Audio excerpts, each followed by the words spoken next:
Hello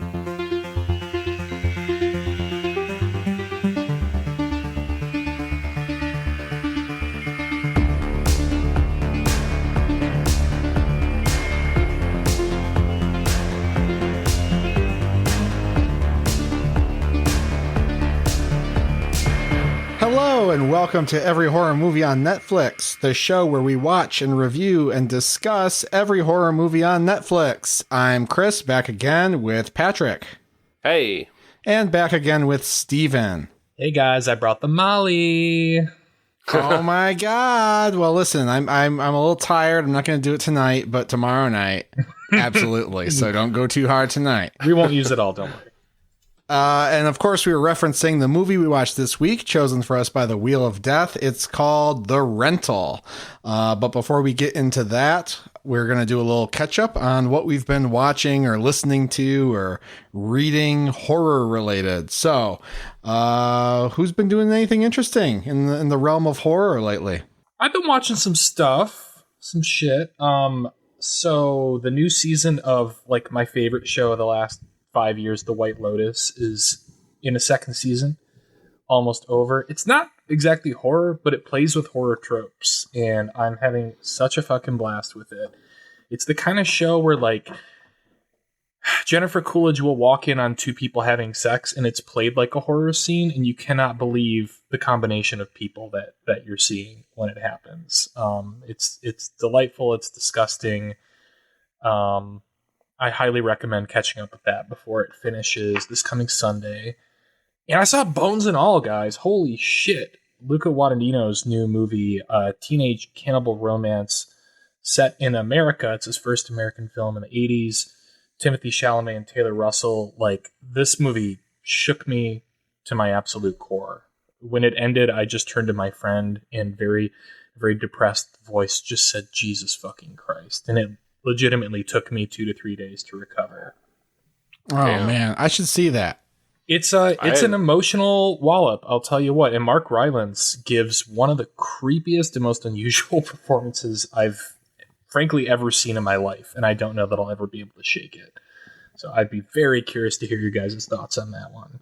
Is that still playing, you think? It's in theaters, yeah.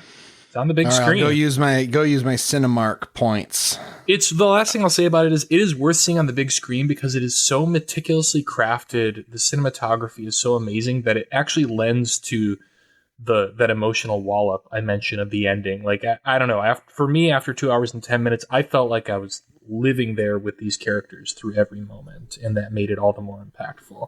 So the bigger the screen, the better. I have a screener of it, so I will probably watch it in that format just to save money.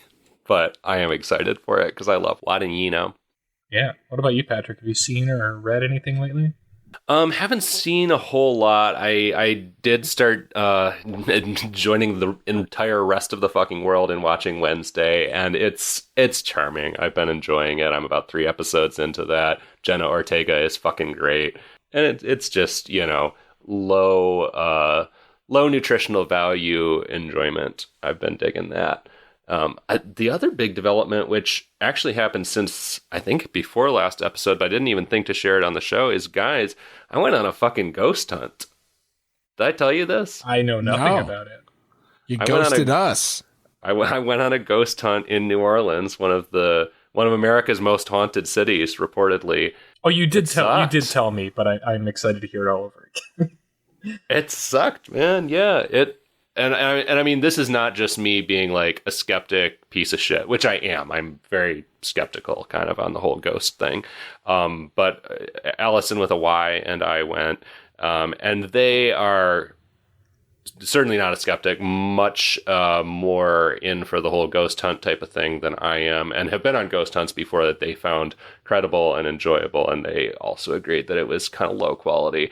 I'm not going to go too far into the details, but let's just say they spent about an hour. They just had like literally a Kinect system, like the video game system, like KINECT. Yeah.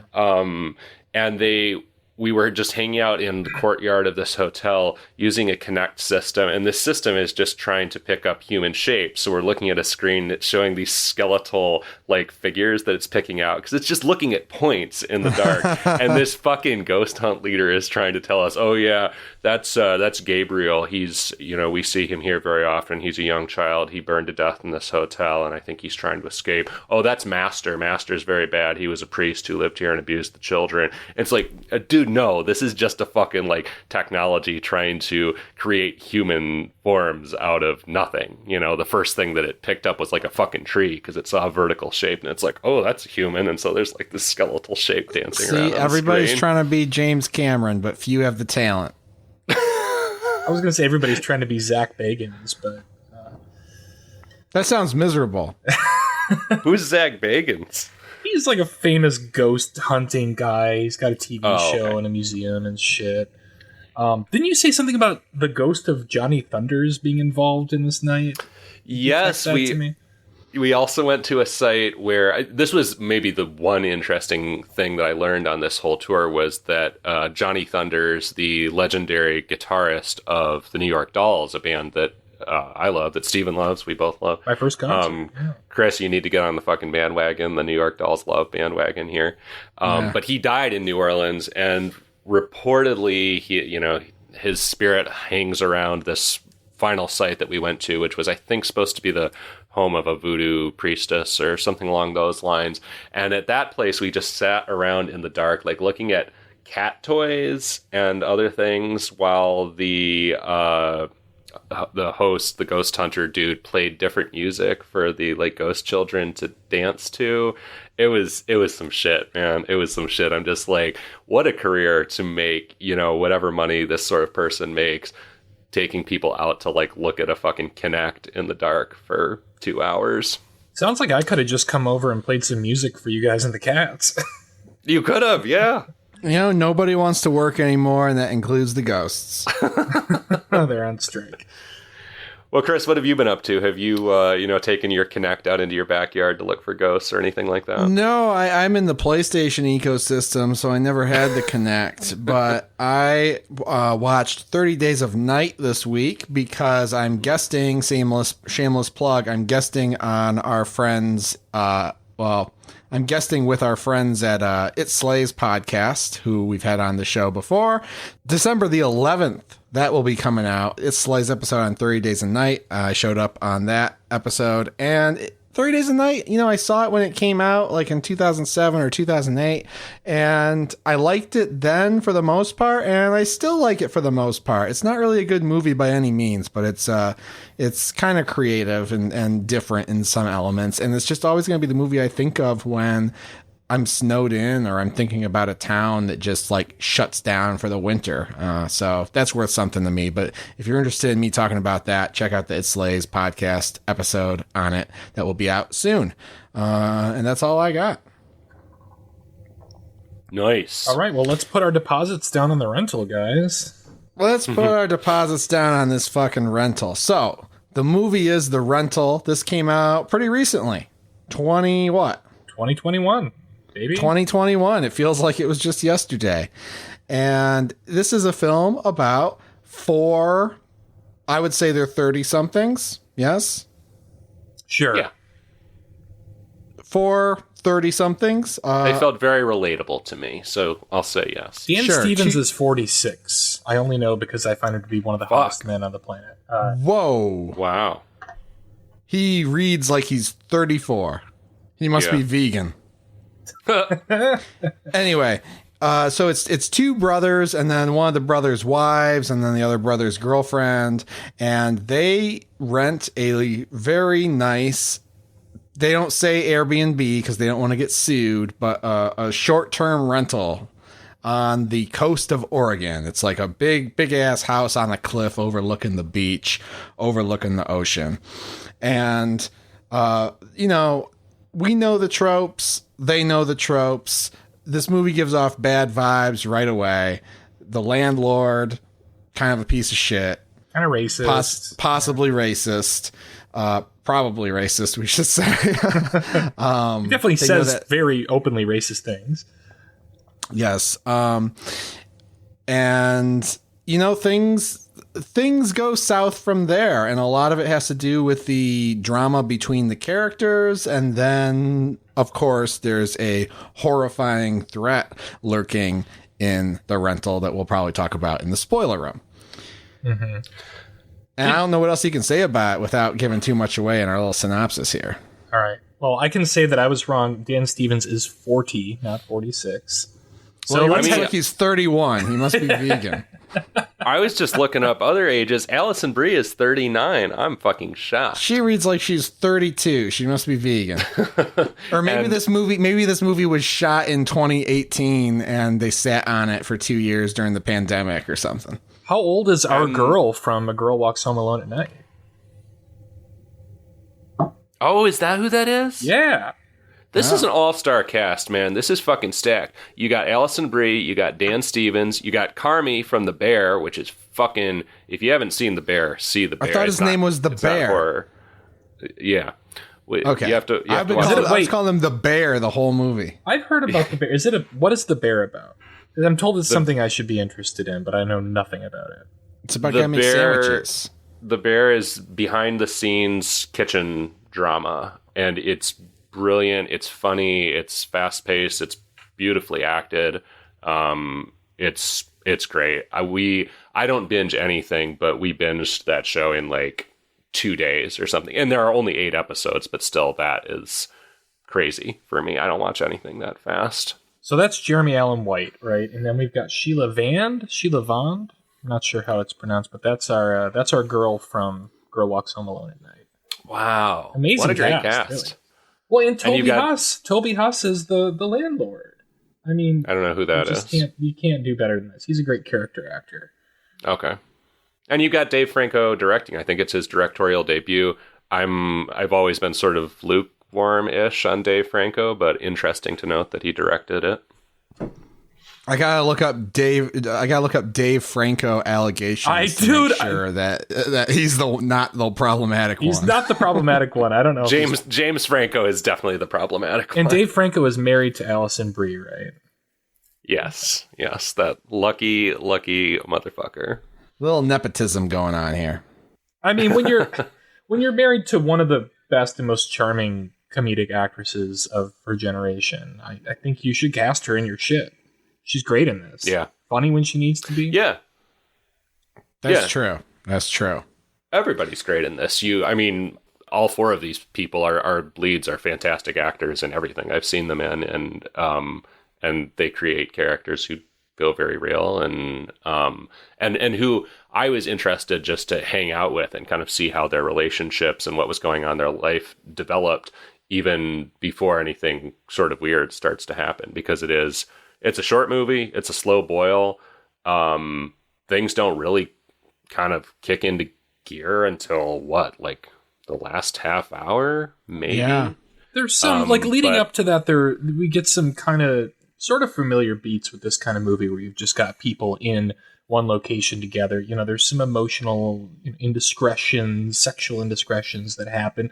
Like there is tension. For sure, but it really doesn't turn into a horror movie until, like the third act, I feel. Yeah. Yeah, and I was on board with just the drama of it all. I thought it was really good and well acted, and I was sort of dreading the horror. I was like, and not in a good way either, but just like, I think they're really succeeding at what they're doing right now, and I'm really invested in this story, and I don't need a Gerald, rest in peace Neville, to show up and start murdering people at this point. So I don't think we should get into the details of kind of what goes down between these characters, but the basic dynamic between them is there are 2 brothers and their partners. One of the brothers' romantic partner is the business partner of the other brother. So there's a lot of kind of close relationships here, and some unexplored relationships as well, perhaps. Yeah, well said. Yeah, we got a lot of trouble in paradise, a lot of don't shit where you eat sort of stuff going on in this movie. those are the tropes that I latched onto. And but there's definitely... Yeah, go ahead. I would just say bad vibes. And, you can tell sort of from the first moment that these four characters get together that like they more or less tolerate each other as a unit. There's just the brothers are kind of fed up with each other from the get-go. Well, right, because Dan Stevens is the one who's got it together. His younger brother is dating his business partner, and his younger brother has a checkered past, a history of fucking up. He apparently like is dating back to college. He like beat the shit out of a guy in his dorm, and he like really can't be trusted, but everybody's happy that he seems to have found a good partner. He's in a good relationship, but he feels a little like he feels a little like a ticking time bomb though. And I mean, despite how he seems to outwardly have it together, the Dan Stevens character feels like a powder keg, and I did not respect him, and I was put off by the weird startup that he's working on with the bear's girlfriend. I don't like startup bros. I don't like tech bros. I got a bad read on this guy from the get-go. They have like, they're into crypto or something. And like you see him using his startup skills throughout the movie where he's kind of like trying to dazzle people and trying to bullshit people from pretty early on. So I thought, and I don't know if you guys, I mean, did you guys find him to be the least likable of the four? By the end. That's a leading question, but yes. Okay. We're allowed to ask leading questions on the show. Do they ever actually say what the startup is? What business they're actually in? No. Okay.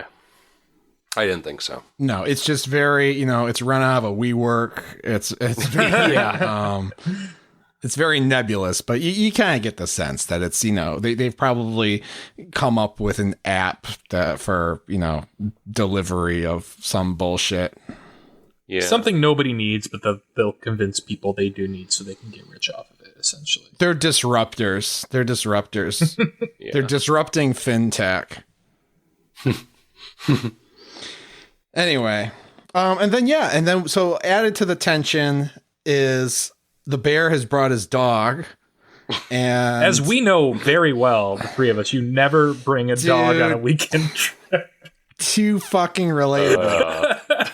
Really cute dog, though, I gotta say. I was a fan of the dog, not a fan of the decision to bring the dog.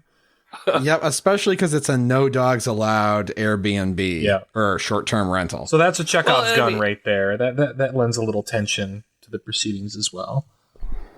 Well, and I mean, you talk about bad vibes, like, the Airbnb host, as we've said, is not. He's a bad dude. He's racist towards the one non-white person in the group. He's just generally kind of unpleasant. But also, there's just so much that I don't know. Have you guys stayed in Airbnbs much? Only a couple, and I've never really interacted with the person I was staying. Yes, like they don't maintain a presence. Except, okay. I had one experience that was actually kind of creepy where I just totally forgot about this because something even more fucked up happened that night back at home that I got a call about. But like, it was like a third of a house and we could hear the people who own the house on the other side of it the entire time. And like the dog going back and forth by the door that led into their part of the property. And I was like, I don't think I slept because I was like, they could come through into this space at any point and murder us. Mm-hmm. At least you could keep tabs on them, though. It's scarier when you just show up and there's a lockbox and you don't know where the owners are or what they're doing. Yeah, I guess so. I prefer the lockbox situation, frankly. I mean, I've stayed in a lot of Airbnbs. Mostly have had good experiences. Don't often run into the host, and I prefer it that way. That was what I was going to say. The bad vibe was just the host showing up to like do this little fucking tour and shit. It's like, no, let me figure it out on my own. I will contact you if I have any needs. And it just, I don't know. There was something about it. Just the relatable experience of the whole Airbnb thing. And if you've done it much, this feels weird and unsettling from the get-go, the way this guy shows up and just kind of like he doesn't linger. He just gives the tour, but he still lingers just enough where it's like, oh, just go. You know what's like super no bueno about this is that he says, like, he mentions like that the stars are amazing out here, and he pledges to bring a telescope back to them. Yeah. And I'm like, no, I don't want you to just be showing up whenever you feel like it. Keep your telescope, dude. Which, and rightfully, they make the right decision, and they say, no, that's okay. Like, they try and tell him, no, don't do that. But he insists. He's like, oh, no, I should have left it here in the first place. I'm going to bring a telescope over. You know, just don't fuck it up. Don't do anything to it. You know, it's like, ugh, dude, stop. Ugh. Other than the racism, he didn't really read like a creep to me, and I didn't have a problem with him, except for, again, we're aware of the tropes. We're expecting him to be Gerald, so he's kind of creepy for that reason. And I don't know, if I were in that situation and I were checking into that place, I don't think it would be strange to have a character like that he says he's the brother of the homeowner who lives down the road, you know, show up and give you the key or whatever. I mean, he's got that boomer energy where he's like, oh, you were supposed to be here 10 minutes ago, you know, but so he kind of starts him off on the wrong foot. And there's a hostile vibe between them, but I wouldn't say it's like a creepy vibe at all for me. I think it comes across as creepy because it is a horror movie and you're kind of expecting certain things, especially because there's so few characters in this in general. Things he did and said, like, came off very much actually like the Mark Rylance character in Bones and All. You'll see, like it's kind of hard to get a read on him. It's like, yeah, that's not okay, but like, should I be worried? This is sort of the general vibe I got from him. But knowing that it's a horror movie, I lean toward like, yeah, I should be worried. Regardless of horror movie, if this had happened to me in real life, it would have creeped me out. I would have been up in the middle of the night. I would have been having fucking anxiety fever dreams about this guy and what's he gonna do, and It was creepy to me regardless of context of the horror movie, and in a perfect, subtle kind of way that felt very real, where it was like, ugh. And that was part of why it got under my skin, was because it felt real enough that I could imagine this happening in real life and just being like intensely uncomfortable with him in that situation. You know what it reminded me of? What? Creep. Oh yeah, sure. Guys got creep vibes where it's like, all right, this or this 13 whole, cameras. Or not 14 cameras. Because Gerald, rest in peace, Neville, reads like a villain from the get-go. And this guy, like, the creepiness is there if you're looking for it, but also it does the same thing as creep, where you're like, this whole thing's a little uncomfortable. Am I overreacting? Yes. Well, and you're waiting for a smoking gun where this guy's going to cross the line and you're going to say, aha, that's the bad guy. Yeah. And he doesn't quite do it.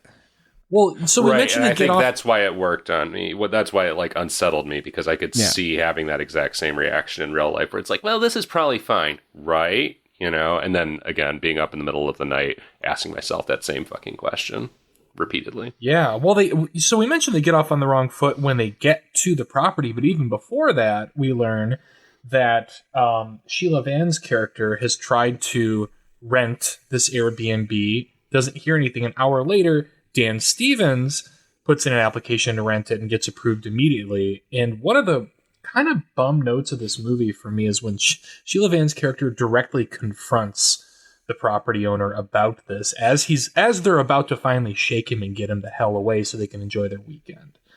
And like, I obviously understand her frustration and like wanting to have an answer. Like, did you turn me away because I'm a woman of color and like not a wealthy white man? Did you just completely ignore me? But like, I can't imagine that any reasonable person would bring that up. It felt very unnatural to me.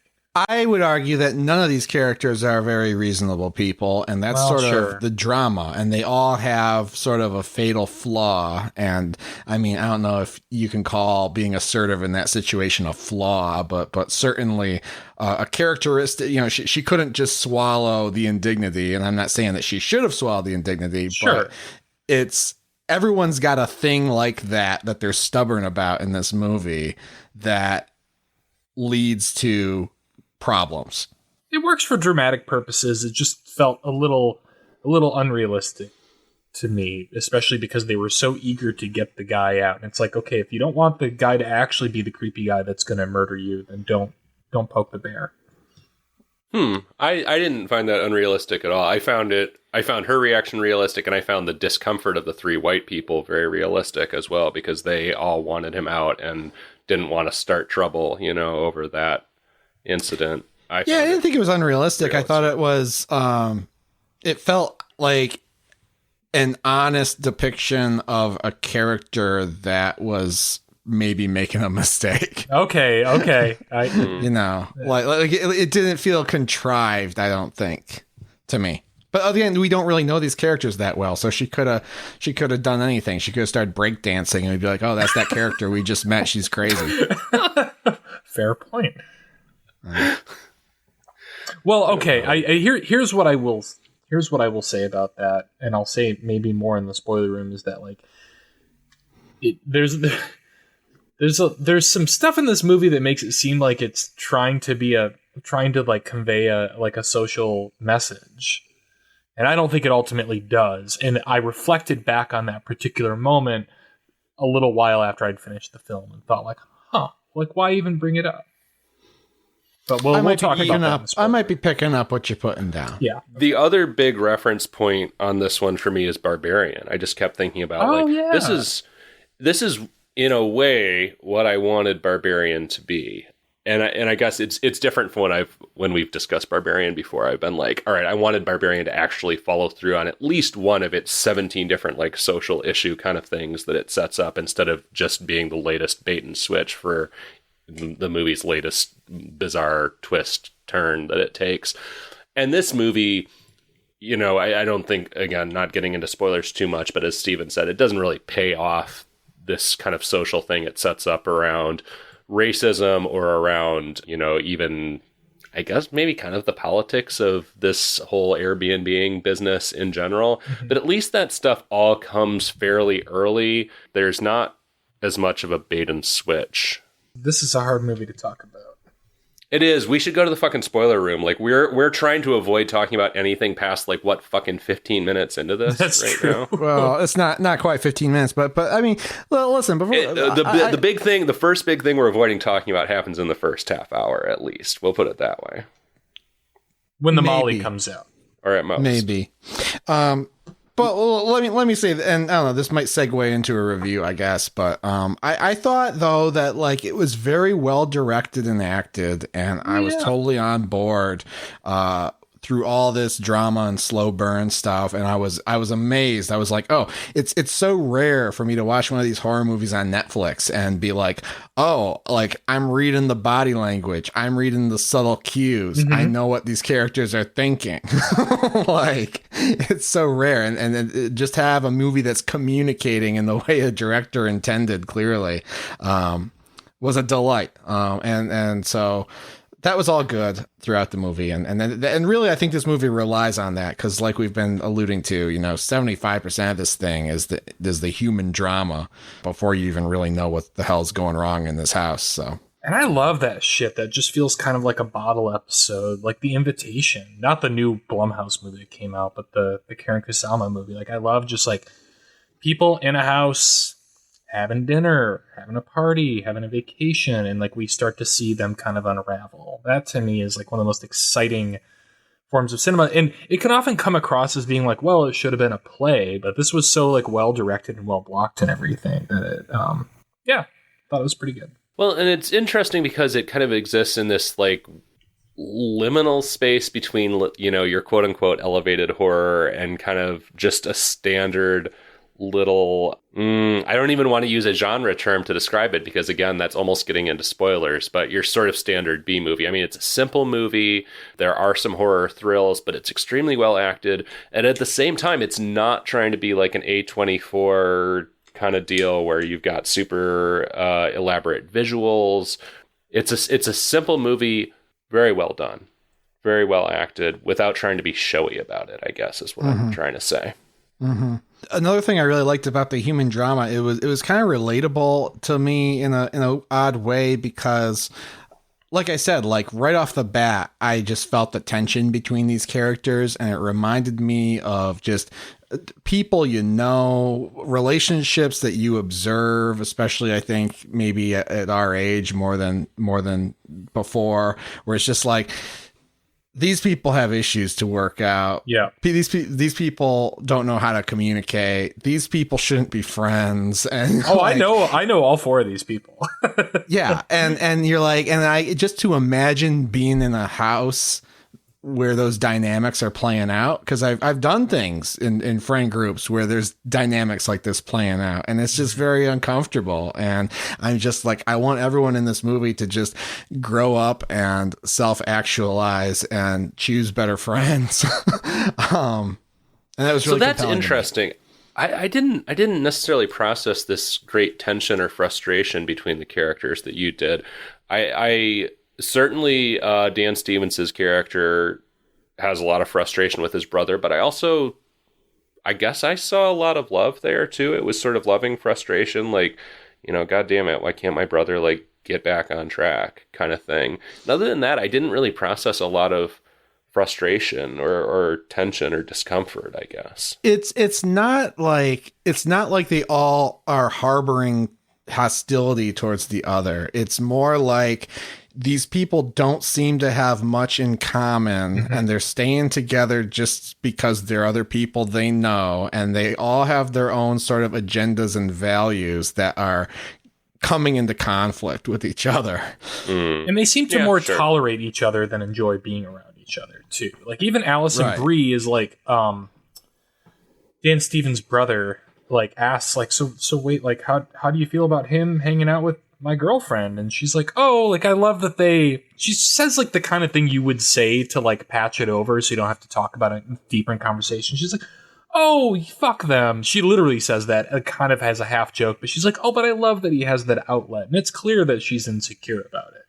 There is some I did not process that at all. Oh my I actually thought that was really sweet when she said that. That struck me as like Big Polly vibe. She was like, oh, I'm glad that he has someone to express that part of himself. These people are very much... They're not That poly. seemed really like, well, no, but you know what I mean, though. Yeah. Like poly values, sort of. It seemed very sweet and loving to me.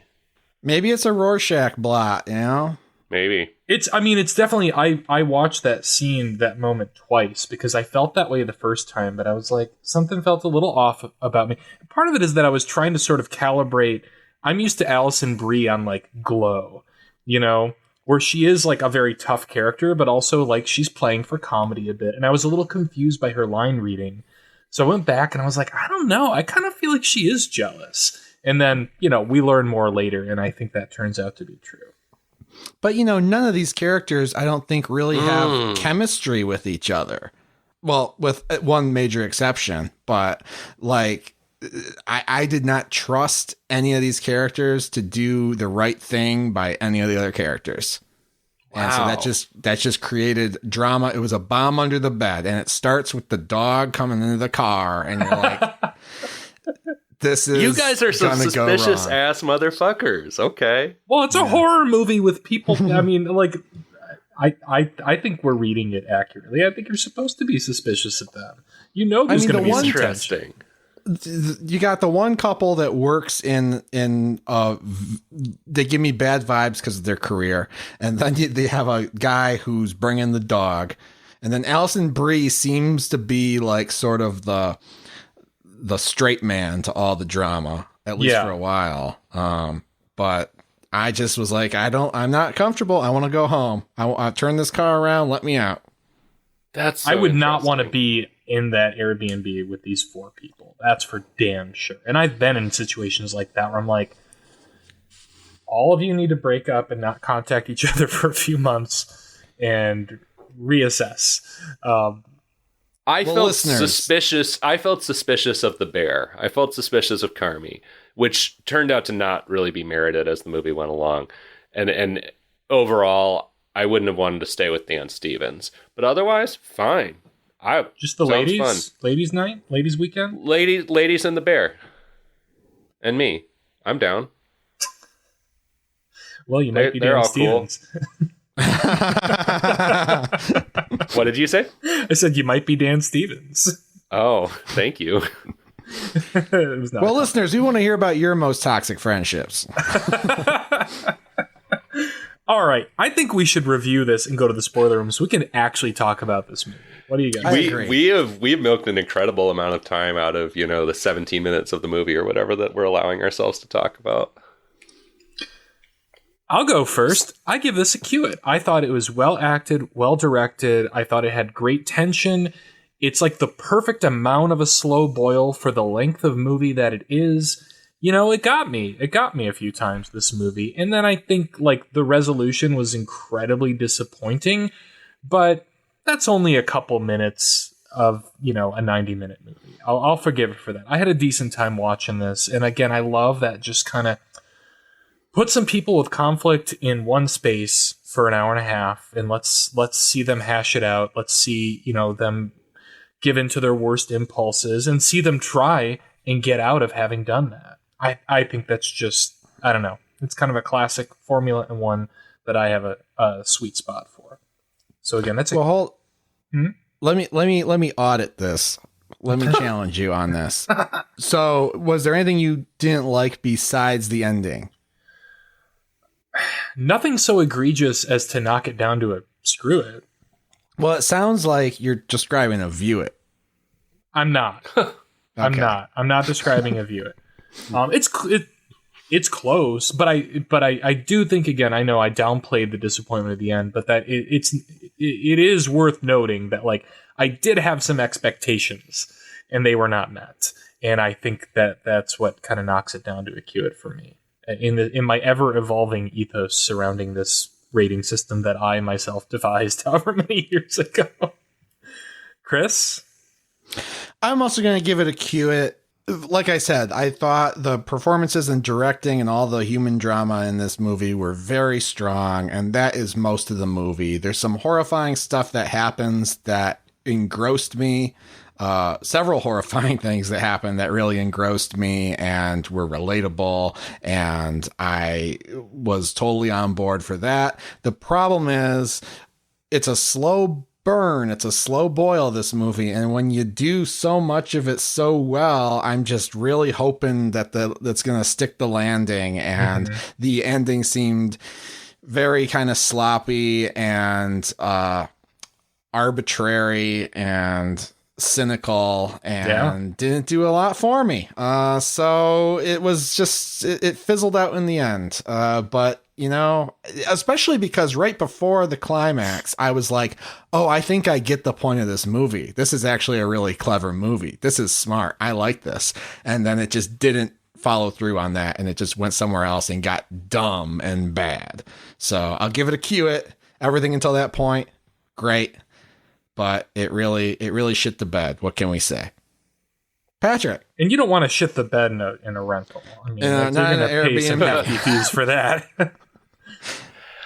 I agree with the disappointment around the resolution to this. I don't know what would have satisfied me as far as the resolution. I don't know what I wanted out of it, but I did feel a little empty, confused, nonplussed maybe with where this winds up going in the end. I don't know. We're going to get into it. It's interesting. It's not bad. I'm not going to go that far, but it was a little bit of a letdown. And Chris makes an interesting point about like, I almost would have just watched these characters unravel with no horror really involved. Like this probably could have fallen apart with no death or anything, and it still would have been interesting. Probably not a horror movie. We wouldn't have been reviewing it at that point. Anyways, I'm babbling and I haven't given a rating yet. I'll give it a view it though. I enjoyed it overall. Thought it was very well done. And the mild letdown at the ending was not enough to kind of turn me off the product overall or to turn me off recommending it to anybody. Well, listeners, we would love to hear what you thought of The Rental as well. So, send us a line at everyhorrormovieonnetflix.com or reach out to us on Send us a line. Media. Send us a line of Coke. Send us a line of Molly. Send us a message on social media. We're at AmonCast on Twitter, Facebook, and Instagram, or join the conversation on Discord. We have a Discord server that's been a lot of fun. The link to that is in the show notes, and we look forward to hearing from you over there. But now we're going to go down into the spoiler, we're going to go to the spoiler hot tub. Yeah, we are. And discuss everything that happens in this movie. So if you want to go check the film out for yourself, do that now. Otherwise, stay tuned. And in just about 10 or 12 seconds, we're going to spoil everything.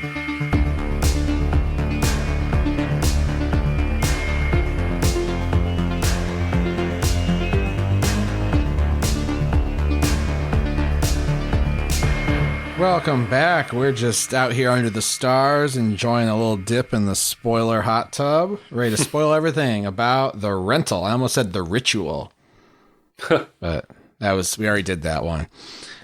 And I mean, it's one of those things where the landlord shows up and he's like, oh, by the way, you should use the hot tub at night.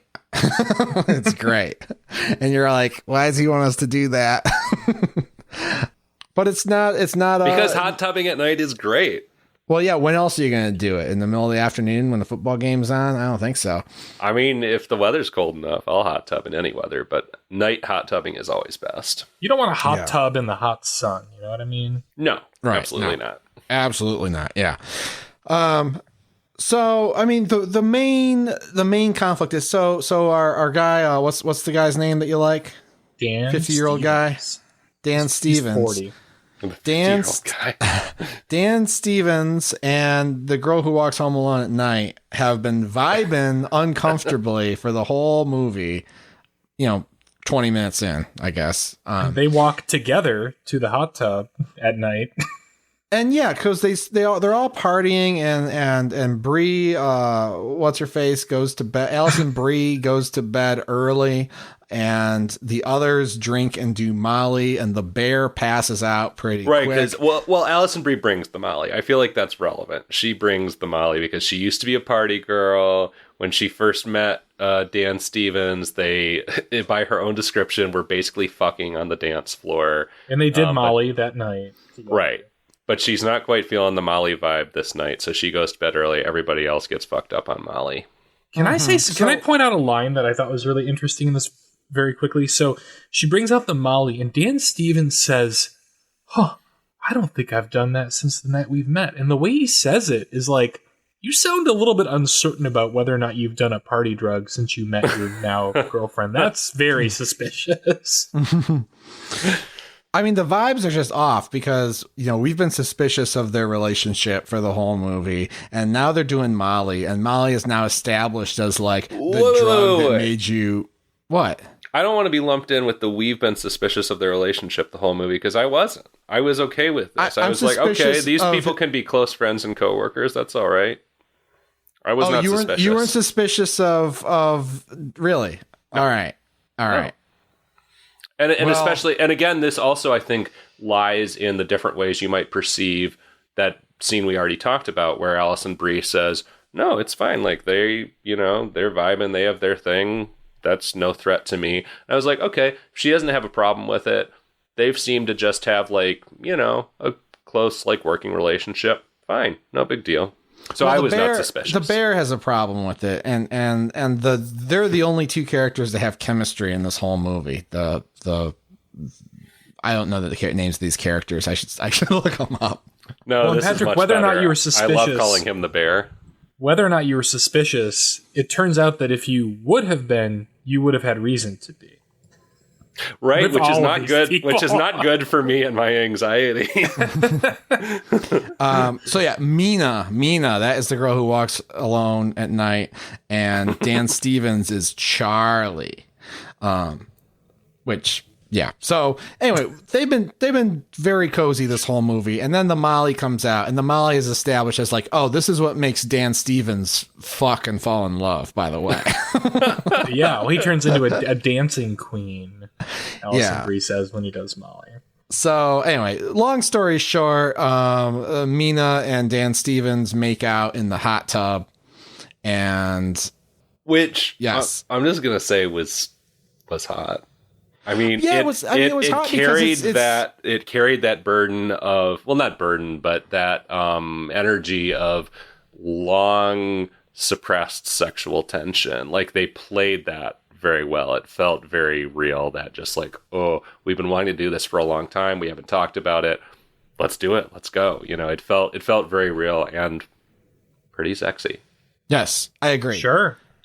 And kind of scary because I'm like, okay, your partner's been asleep for a while. It seems like she might want to wake up to like use the bathroom, get a glass of water. You've got nothing but windows overlooking this fucking hot tub.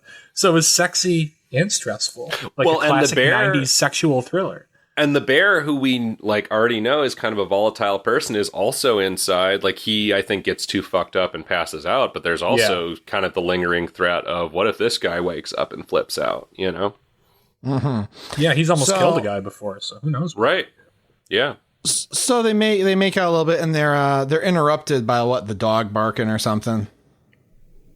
I think so. Sure. They're interrupted, but then they rendezvous in the shower afterwards, and they go all the way. And then the next morning they're hungover as fuck, and they're like, we shouldn't do that. We shouldn't do that again. And Mina says it sincerely, and Dan Stevens, you can tell he wants to do it again. This guy. I hate this guy. And another loaded gun kind of thing is both of them decide to sit out the big hike that all four of them are supposed to go on. And I was almost like, shit, are they really staying behind so they can hook up again? I thought their partners are both gone. And I felt so bad for Allison Brie. And this is also when I started to come around on the bear and was like, oh, the bear might not be too bad, because like he and Allison Brie have some chill conversation on the hike. I was shipping the two of them. Yeah, sure. I was shipping Dan Stevens to get murdered by the landlord, Mina to fall off a cliff and break her leg, and the other two to fall in love and get married. To say nothing of the dog, what did you think was going to happen to the dog? Reggie. Oh, I thought the dog was toast. I thought the dog was monster bait. I expected to see a fully mutilated dog, just like entrails hanging from the trees, like in the Blair Witch or something. I thought it was going to be X-Files, where they're calling the dog and they pull the leash and then there's just the dog's collar all bloodied at the end. Well, this poor dog, Reggie, which is the only character name I remember from this movie, they tie this goddamn dog They tie the goddamn dog up outside so much, and I felt so bad. Poor baby. Well, and also, like, there's the low-key stress of, like, we already know the landlord likes to creep around. He could come back at any moment. Like, keep the dog inside, like, in a room at the back of the house. Mm-hmm. Instead, it's just running pell-mell, as people used to say. And, yeah, I didn't like that. I didn't like that one bit. Is it Pall Mall or Pall Mall? Or no, Pall Mall are cigarettes. Yeah. Is Pall Mall... Does that name come from Pall Mall? I don't know. That's a separate research project. Sorry. But yeah, I mean, the anxiety wrench just keeps twisting because, like, yeah, on top, like the whole thing's premised in just like, I was anxious about the dog being there in the first place for the reasons you mentioned. Mm-hmm. And then we have this infidelity going on. The dog goes missing. The dog disappears, and now you're like, oh my fucking God, now we're in real deep water. And that's really the first thing that starts to just unravel this whole trip, because you end up having, well, actually, no, it's not. It's the second thing. Because they find fucking 13 cameras in the shower. 15 cameras, I counted. Yeah. They find a camera in the shower head, and Dan Stevens and the girl who walks home alone at night are both obviously stressed about this because they're the only ones who know. They discover it themselves while the other two are gone. They have unintentionally made a sex tape. They've been filmed while they were having shower sex. Which may not bother them, except now they're like, well, we have proof. There's proof of our infidelity, and like, we can't call the cops because what are they going to do? They're going to reveal our sex tape in open court, and we're going to get divorced. Right. So what do they decide to do? Try and intimidate their creepy Airbnb host, Gerald, too. Gerald Jr. That's not their first plan. Their plan. That's right. Their plan is to play it cool. Sorry, I'm getting ahead of myself. Their plan is to play it cool, pretend it didn't happen, and go home.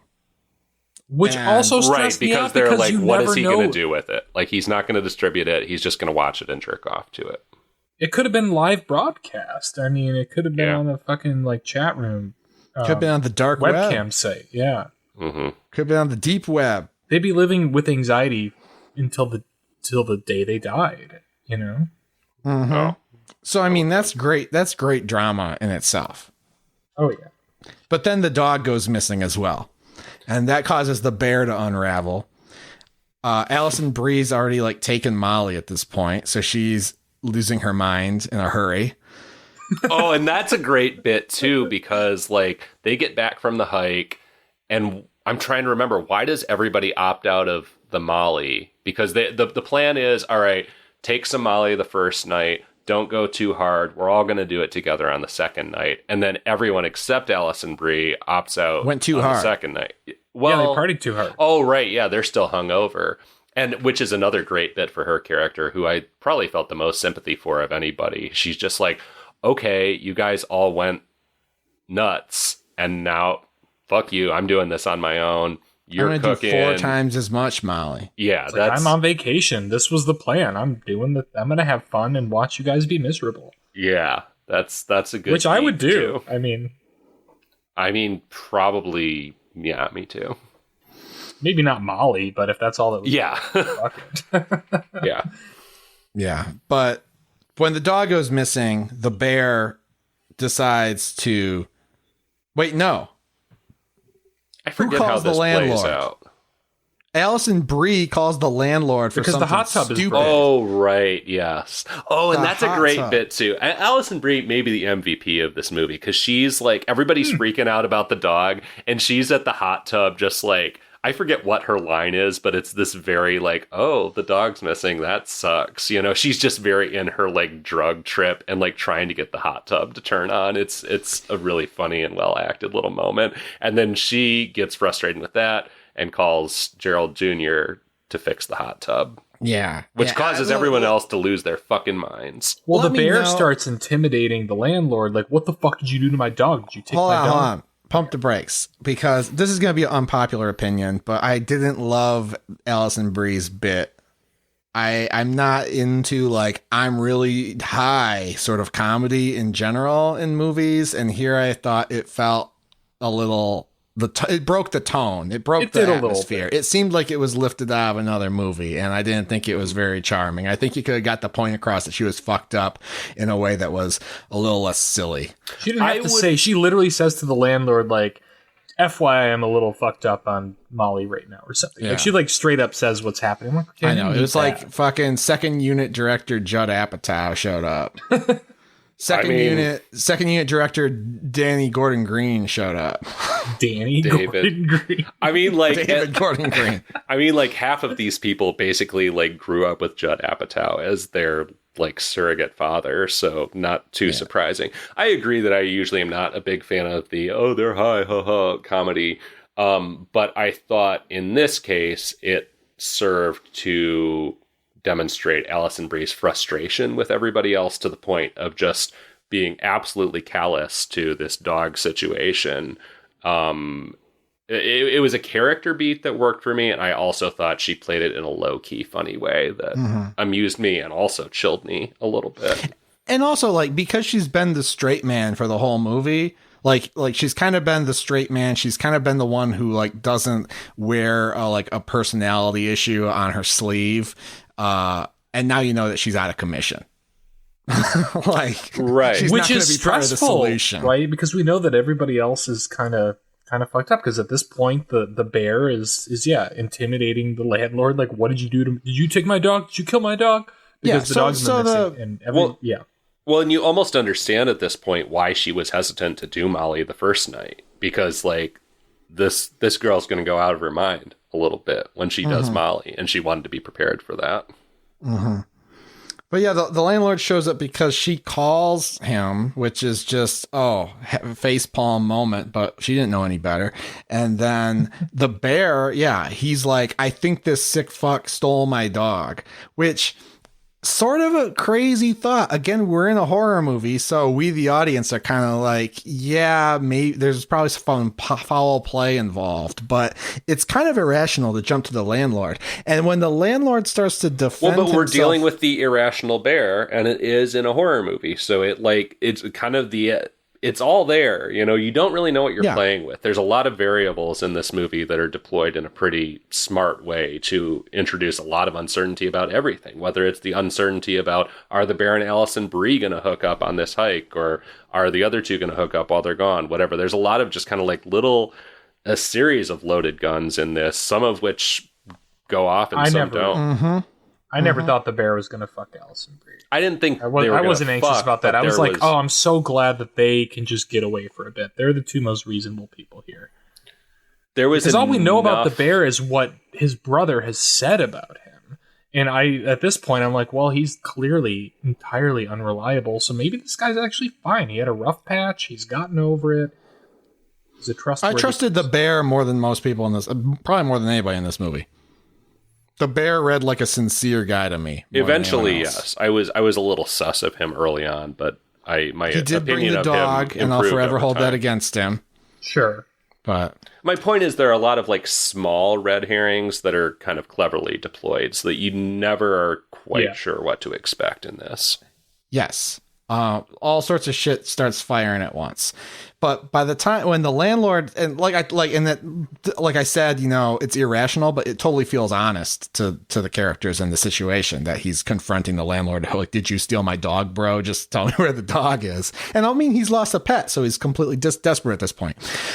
When the landlord starts defending himself, I start to think, you know what? This landlord seems like the straightest shooter we got in this fucking house. Mm-hmm. Because I'm like, he is convinced. He could be a liar, but he is convincing me that he's just a fucking guy and he had nothing to do with this dog. And I'm like, this is getting real interesting now. And it gets more interesting because no sooner has he denied the charges that he stole a dog, but Mina confronts him about the camera in the shower that they weren't going to tell anybody about. Oh my God. One of my favorite moments in this movie is when Dan Stevens points the camera out to her in his shower, and then they're like, oh, fuck, is there one in the shower that we fucked in? And they run to the other bathroom. Yeah. I was like, oh, that's so good. Yeah. Which, and Steven, you mentioned before kind of feeling that that moment where she confronts Gerald Jr. about his potential racism feeling unrealistic, which, we debated that. There's different takes on that, but it is a nice setup for the fact that she has no qualms about just being like, motherfucker, come to the bathroom. What's up with this camera? She works in the tech world. Yeah. She thinks real life is Twitter. She thinks that she can cancel this guy if she just speaks the truth. And I guess she does because they go to look at this shower thing and, a fight breaks out. Basically, this guy is like, I don't know what the fuck that is. Right. Like, and he says, let's call the police right now. He's stunned. He's shocked. Which is not what we're fucking expecting at that moment. Wait, we can't call the police. Holy shit, we can't call the police because we don't want our tape to get out there. Right. So she's like, whoa. Now let me walk back everything I just said. And then they have a dispute and the bear comes in and beats the guy half to death, just like he did in college. Right, because he sees the girl who walks home alone at night trying to stop Gerald Jr. from calling the police and assumes that Gerald's assaulting her. So he assaults Gerald. It's great. It's great. It's a perfect it works. Show. It ends up working really well. And you said half to death. He beats him to death. He dies. Well, no, he doesn't beat him to death. He beats him very severely. And then a fucking masked man comes in and smothers Gerald to death. And it's like, okay, we're playing a different game now. Oh, Steven was asleep for that. But It's a little, my only note is it's a little on the nose how, like, when we see Dan Stevens at the beginning of the movie, he's like, yeah, you know, my fuck up brother, you know, he got out of jail because in college he beat a man almost to death outside a frat house. And lo and behold, it's like a Chekhov's gun. He ends up beating a man almost to death in the events of this night. It's like if someone said, you know, Chris, one time Chris got wasted at a party and danced with a girl and they locked eyes, and then over her shoulder he saw a taxi and he had to spin, so he got in the taxi and then he had to prairie dog puke the whole time because he didn't want to throw up in the taxi, and then he got home and he puked, and then I did it again that night. It's a little specific. Is prairie dog puking like sticking your head out the window to puke? No, it's You're holding it down. It comes up and I swallow it back down. Ew. That's disgusting. I was not going to pay a cab cleaning fee. I was not going to do that. Ew. Anyway. I'm going to prairie dog puke right now just thinking about that concept. But yeah, so now unseen Michael Myers shows up. Let's just put it that way. And he kills the landlord. He finishes off the landlord. And now everyone's like, oh, the bear killed him. The bear fucking killed him. And the bear believes he killed him. And this is relatable to me because this is my nightmare. I have a recurring dream where I've like inadvertently or maybe on purpose killed somebody. And I have Steven and I just made the same face at the same time when you said that. I'm worried. I'm very concerned about what I'm about to hear. I like in my dream, like someone has died through my actions, and I'm like, oh, like there's no way out of this. I'm going to prison for a very long time. They're gonna get me. And sometimes I try to run from the police and cover it up. Sometimes I'm like, maybe if I tell them I'm sorry, they'll let me off easy. But it's always a horrifying dream. I haven't had it in a while, but I used to have it all the time. And then I wake up. Shit. And we see the bear live that nightmare. And the bear's been to jail before, so he's going to get, 3 strikes lot or whatever. Mm-hmm. It's not good. Very upsetting. Yeah. So then they decide to be the wolf and just clean up the body, remove all the evidence. Oh, right. I was trying to remember where it went from there. Right. Duh. The bear becomes the wolf. And not the Wolf of Wall Street, the wolf from Pulp Fiction. Yes. And I mean, what is there to say, really? I mean, they try to cover up the crime, but as they're doing that, this Michael Myers character shows up and just starts doing Michael Myers shit. Well, picking them off, yeah. There's plenty to say about that. This house is situated on a cliff over the ocean, high cliff. And they're like, let's just throw him off the cliff, because then it'll look like he was out there and stumbled and fell into the water. Plausible deniability. The landlord said that he'd been drinking all day, so that's helpful. And they throw him off, and the body falls on a little rock ledge about halfway down to the sea. And then they spend... I mean, it's a short sequence, but it was so excruciating to me. It felt, much longer than I'm sure it actually is. They're throwing rocks at him, over the edge of the cliff, trying to knock him down. It's horrifying. Their footprints, their hair, everything is all over this space, and they're all walking together there and back. I'm like, you guys are fucked. You're fucked. You might as well you're better off dying in this movie, which they do. Because you're gonna get caught. Yeah, every additional rock they throw, I'm like, oh, this is not gonna pass. This is not gonna. No one. They're going to prison for the rest of their lives. These people. I verbally responded when they threw the rock down, and it just hits him on the head and then bounces off into the water. I was just like, oh, it's not even. It's a wide shot. You don't even see anything gory. It was just something so upsetting about this rock hitting the skull of this already dead man and not even accomplishing its purpose of knocking him into the water. I was just like, oh, upsetting. So they gotta clean the scene. And then they gotta find the footage. They gotta find the camera footage that proves that they were there. And of course, we assume it's in the creepy room under the deck of the house that has an electronic lock in it that they discover early on in the movie. And you're like, oh, that's the owner's closet. No, it's just Christmas decorations. But there's nothing in there. So we're like, what the hell's going on here? Well, I mean, Well, the bear finds something in there that we never quite see. What the hell He was says, that? "Oh, you don't want to know," but I don't know what he saw. It looked like Polaroids, and it looked like there were nude bodies in them to me. yeah, it might have just been the owners having geriatric sex or something. Yeah, maybe. I don't know. But in the meantime, high-ass Allison Brie is sort of lured into a room of the house where the shower sex tape is playing. So she finds out about the infidelity and is like, fuck you, I'm heading out. She takes the car, drives away. Yeah, Michael Myers is playing games, and he catches up with Allison Brie and gets her. And then Dan Stevens goes out to investigate. He is also, and basically all our heroes are very unceremoniously killed in a very short period of time. Yeah. And it didn't sit well with me for the same reason like 13 Cameras didn't sit well with me. And those were not likable characters.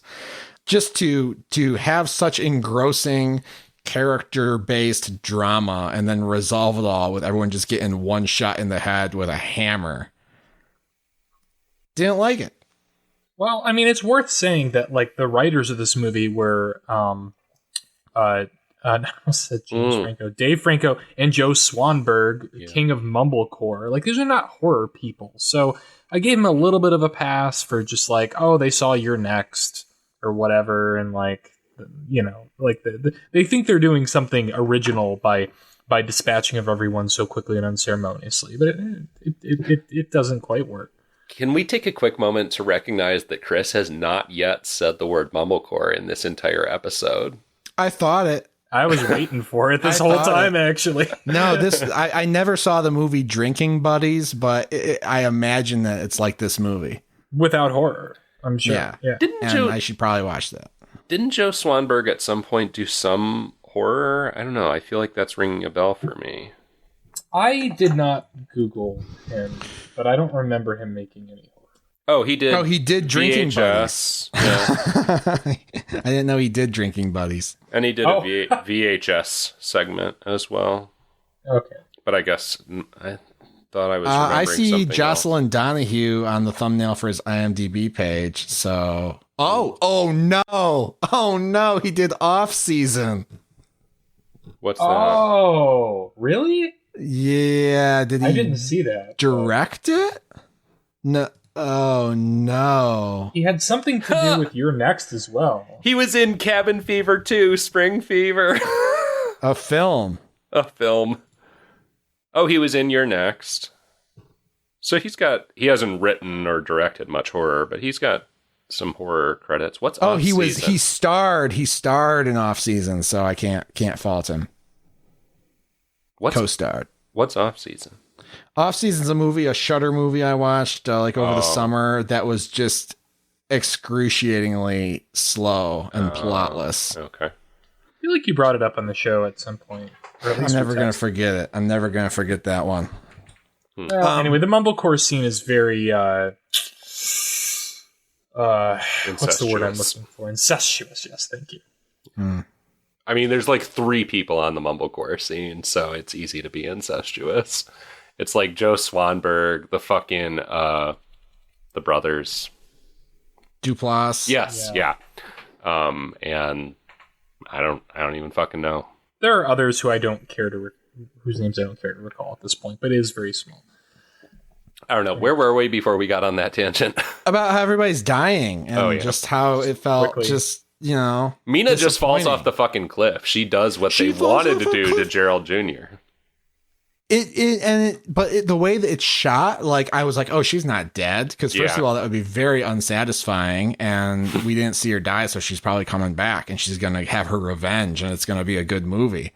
But no, she's actually fucking dead. Everyone dies.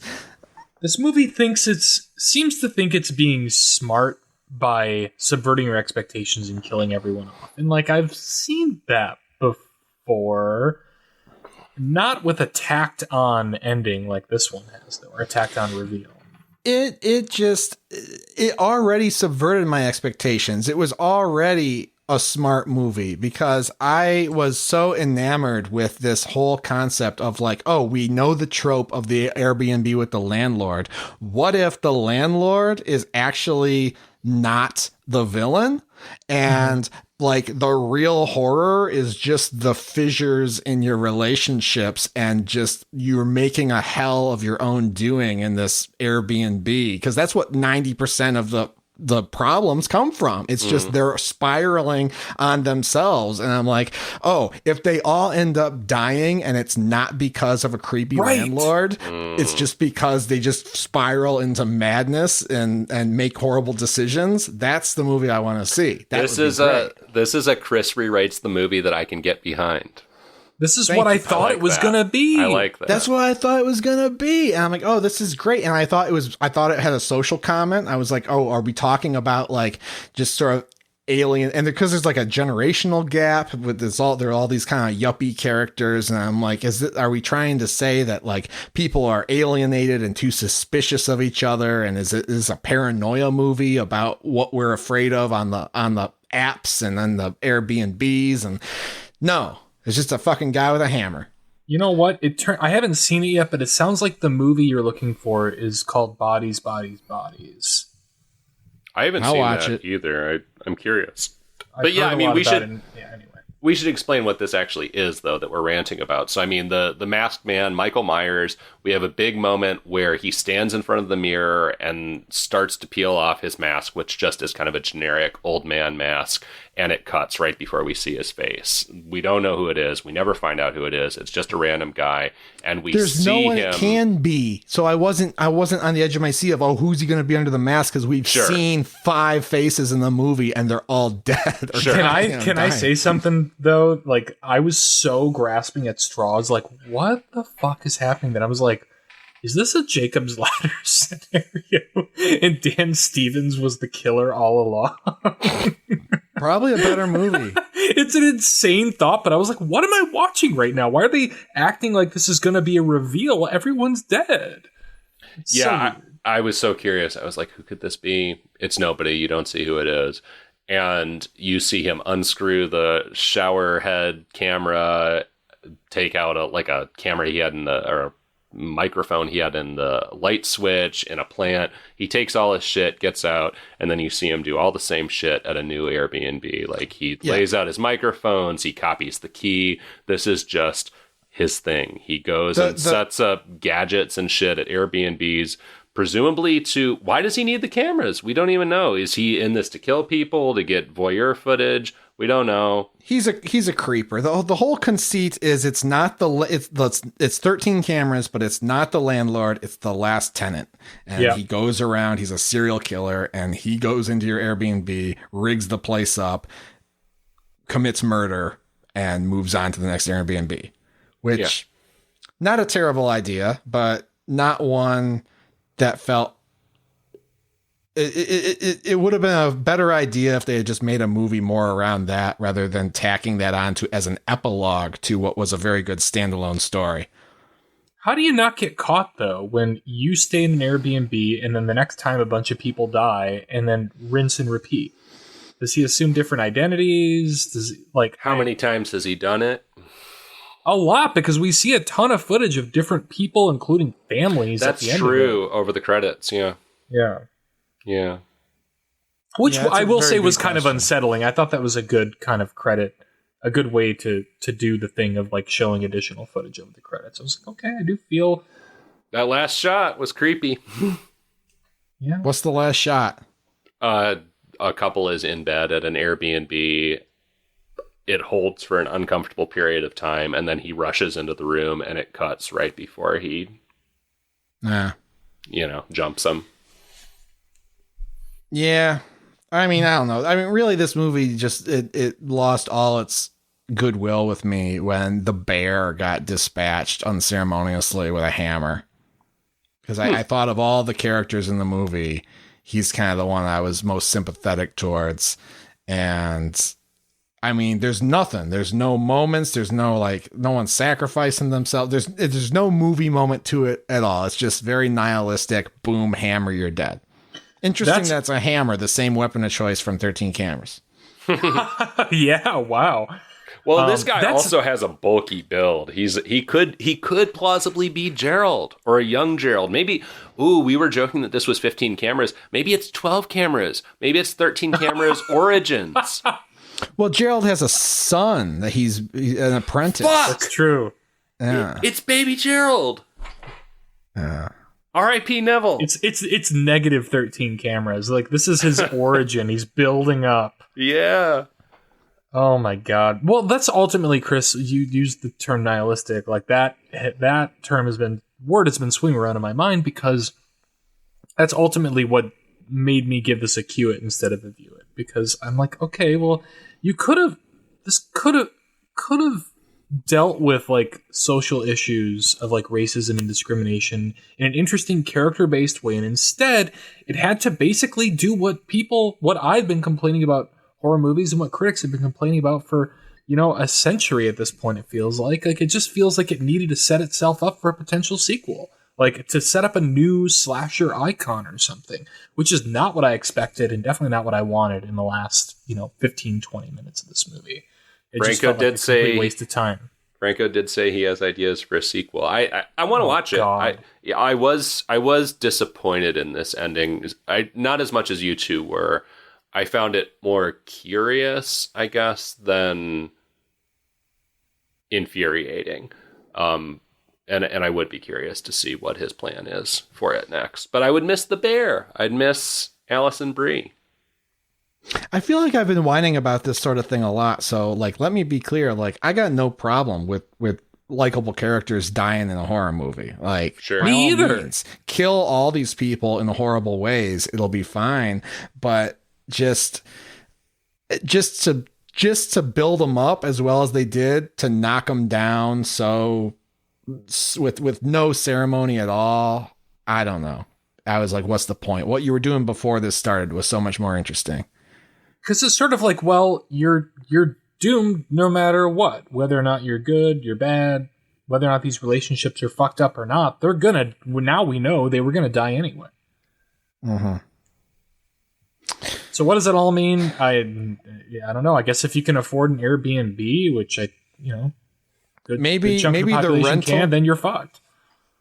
Maybe the rental describes describes the movie. This is a rental. It's a rental. Yeah. Chris, Get this shit at the Red Box. Don't go to see it in the theater. Yeah. Before you had seen the movie last night, I texted Steven and I was like, I just want to call the killer the rental, like we call Michael Myers Halloween. Yeah. Mm-hmm. He's the rental. Well, hopefully I don't have to watch him in anything else again. And hopefully he doesn't show up at any Airbnb or short-term rental that I rent. Dude, I want to see the rental kills and the rental ends. I want to see it. I want more. Well, good for call you. Danny Gordon Green. Yeah, I'm going to call Danny, my bud. All right. Well, that's your movie.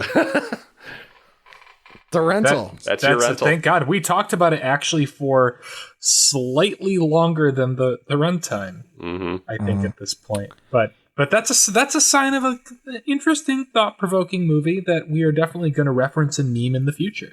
Probably. There's a lot of interesting and great stuff in it to unpack before, that ending that is, depending on your point of view, a little underwhelming or fucking infuriating.